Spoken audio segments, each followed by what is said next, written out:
I could be wrong, but I think I have enough to get started.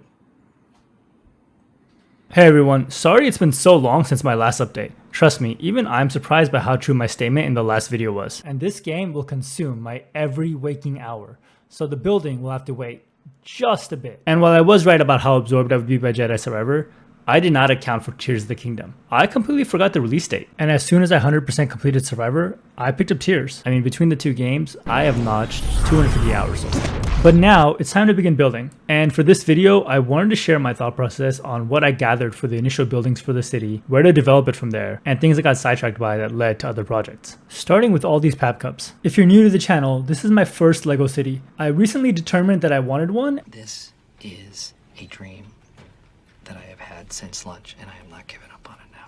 And remodeled my office for it. I have never built a modular before, but I ultimately want to have my own creations in the city. So for now, I've been grabbing stuff from the pad wall to start a parts collection while I learn how modular designs work. I also got a demo of the Pac-Man set, which has a bunch of features I was unaware of. The little crank on the side right here, you can make Pac-Man actually run through the little maze that he's got. Favorite part is that the little cherry actually swerves left and right for you.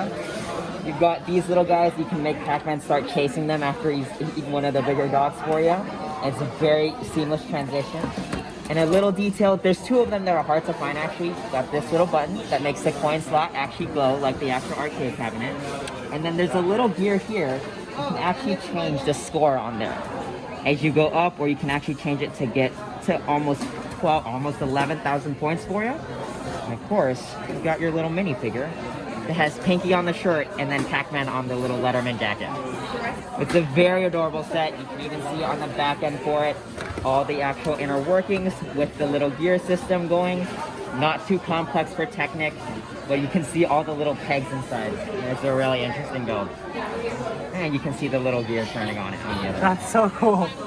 But they There's designed so much detail. He designed it really well. It's a really fun one, especially with how much I was expecting it to be a little bit not as cool as this, but with every single part of it that they put a lot of fun details down to the little joystick being able to move. It's a really cool one.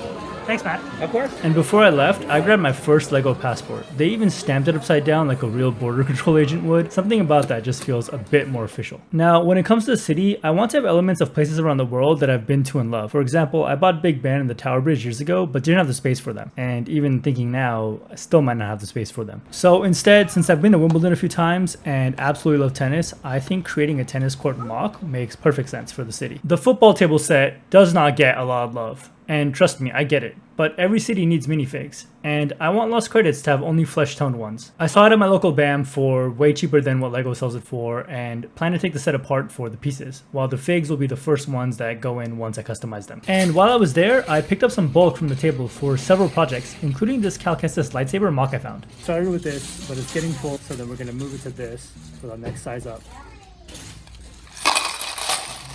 So I saw this offer that they're doing for the summer, and because this was getting full pretty quickly, so this BAM is always getting in great sets via trades, and this Ferrari Technic set actually gave me a great idea. I want to create an F1 team for LEGO City. I've never seen anyone do that before, and because I'm really into sports and Sarah loves F1, it feels like a perfect fit.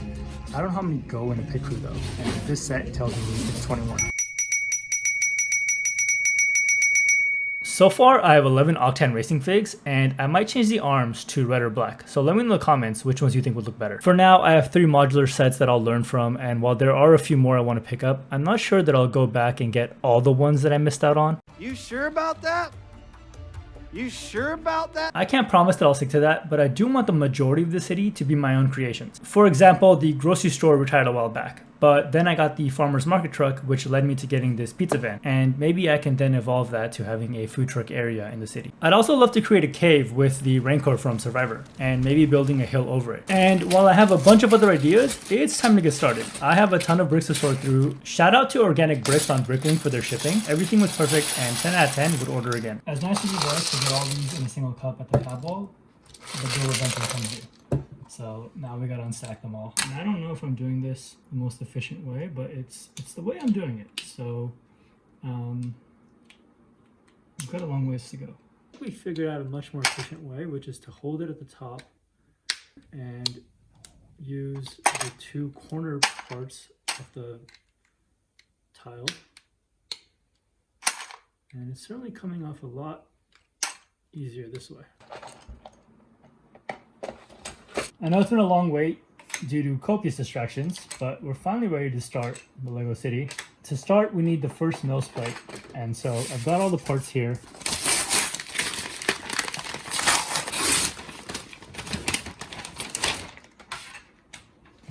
So I think you start with these in the corners.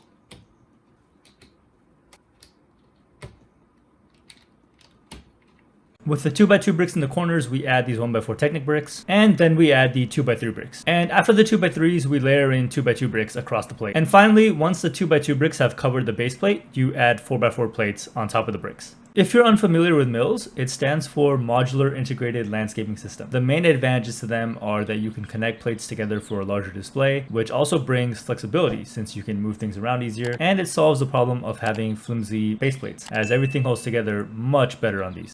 Now that it's done and I have the first MILS plate for lost credits, my first impressions, it is very sturdy. With the first plate done, I have a lot of sorting and building ahead of me. The bookshop will go in first, but I also have to repair the UCS Star Destroyer, which is an absolute mess thanks to a mishap. And if you made it this far, let me know what buildings or concepts you'd love to see in the city in the comments. Thanks for watching, and I'll see you next time. I mean, this set is held together by 12 magnets. It's kind of crazy when you think about it. The set is massive. There's no way that it can hold up over the course of time.